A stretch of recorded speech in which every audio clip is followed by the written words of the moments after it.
20,000 টাকায় 30টি ছাগলের আধুনিক শেড। অনেকেই এই চ্যালেঞ্জ দেখে বলেছিলেন এটা অসম্ভব, কিন্তু আজ এই প্রজেক্টে দ্বিতীয় দিনে দাঁড়িয়ে আছি আমরা এবং আপনাদের প্রমাণ সহ দেখিয়ে দিব যে সঠিক পরিকল্পনা থাকলে কত কম খরচে মজবুত কাঠামো তৈরি করা যায়। লিন্টন ঢালাই পর্যন্ত আমাদের কাজ শেষ, আর এখন পর্যন্ত আমাদের পকেট থেকে খরচ হয়েছে মাত্র 4,700 টাকা। আসসালামু আলাইকুম। আজ আমাদের বাজারের প্রতিটি টাকার হিসাব আপনাদের সামনে তুলে ধরবো ইনশাআল্লাহ। আমাদের এই শেডে মোট 6টি পিলার আছে। প্রতিটি পিলারে ইট লেগেছে 32টি করে, অর্থাৎ মোট ইট খরচ হয়েছে 192টি। বর্তমান বাজারে ইটের দাম ধরলে আমাদের এখানে খরচ হয়েছে 2,000 টাকা। এরপর আসি রডের কথায়। আমি আগেই বলেছি আমরা দামি 10-12 মিলি রড ব্যবহার করছি না, 5 মিলি চিকন রড ব্যবহার করছি। সেক্ষেত্রে আমাদের খরচ অনেকটাই কমে গেছে। আমাদের রড লেগেছে মাত্র 1,000 টাকা, আর লিন্টন পর্যন্ত আমাদের সিমেন্ট লেগেছে টোটাল 3 বস্তা, বালু লেগেছে 400 টাকা এবং ঢালাইয়ের জন্য খোয়া লেগেছে 1,000 টাকা। প্রতিটি ভিডিওতে আমরা এভাবেই সব ক্লিয়ার করে দেব ইনশাআল্লাহ, যাতে আপনারা ঘরে বসে খামারের সঠিক বাজেট করতে পারেন।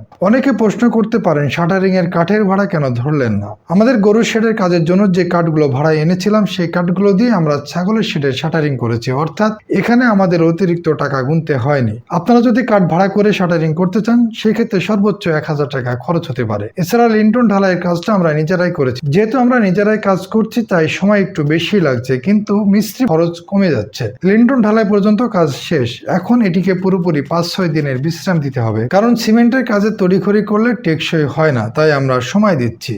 সবকিছুই ঠিকঠাক চলছিল, কিন্তু লিন্টন ঢালাইয়ের কাজ যখন একেবারে শেষ পর্যায়ে তখনই প্রকৃতির এক অনুরূপ দেখলাম। হঠাৎ আকাশ কালো করে প্রচন্ড ঝড় শুরু হলো। আমরা ভয় পেয়ে গেলাম, কারণ ঢালাইয়ের ফিনিশিংটা সবেমাত্র শেষ করেছি। এই অবস্থায় যদি বৃষ্টি নামে তবে পুরো পরিশ্রম আর সিমেন্ট ধুয়ে যাবে। প্রাণপণ চেষ্টা করে দ্রুত পলিথিন জোগাড় করলাম এবং পুরো লিন্টনের উপরে বিছিয়ে দিলাম। আল্লাহর অশেষ রহমত যে আমাদের ঢেকে দেওয়ার সাথে সাথে ঝুম বৃষ্টি শুরু হলো। মাত্র কয়েক মিনিট দেরি হলে আমাদের সব পরিশ্রম পণ্ড হয়ে যেত। আলহামদুলিল্লাহ, বৃষ্টির পানি কাঁচা ঢালাইয়ের ভিতরে ঢুকতে পারেনি, তাই লিন্টনে কোনো ক্ষতিও হয়নি। প্রকৃতি মাঝে মাঝে এভাবে আমাদের পরীক্ষা নেয়, কিন্তু শেষ পর্যন্ত আল্লাহ আমাদের কাজটি সুন্দরভাবে শেষ করা তৌফিক দিয়েছেন।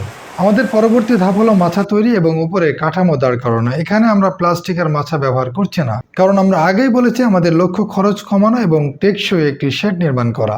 আমরা এখানে এমন এক ধরনের কাঠ ব্যবহার করব যার দাম অনেক কম, কিন্তু সহজে ঘুণে ধরে না বা নষ্ট হয় না। সেই জাদুকরী কাঠ কোনটি এবং কোথায় পাবেন ইনশাল্লাহ তা পরবর্তী ভিডিওতে দেখিয়ে দিব। আমার এই ভিডিওগুলো কিন্তু বড় খামারিদের জন্য নয়, যারা আমার মতো সাধারণ, যারা ছোট থেকে বড় হওয়ার স্বপ্ন দেখেন এবং একদম কম পুঁজি নিয়ে লড়াই করছেন। আমার এই কষ্ট এবং অভিজ্ঞতা শুধু তাদের জন্যই। আমি নিজে কষ্ট করছি যাতে আপনারা আইডিয়া পান। খামার করতে হলে কোটি টাকা লাগে না, লাগে সঠিক নিয়ম আর পরিশ্রম করার মানসিকতা। 20,000 টাকার এই চ্যালেঞ্জ হয়তো 2-3 হাজার টাকা এদিক সেদিক হতে পারে, আবার নাও হতে পারে, কিন্তু আমি শেষ পর্যন্ত লড়াই করে যাব।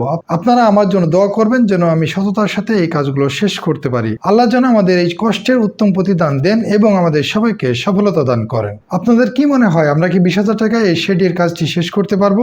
আপনাদের মূল্যবান মতামত জানান কমেন্টে। দেখা হবে পরবর্তী ভিডিওতে। মনে রাখবেন, প্রকৃতিকে ভালোবাসলে এবং প্রকৃতির সাথে থাকলে প্রকৃতি আপনাকে উজাড় করে দিবে। আল্লাহ হাফেজ।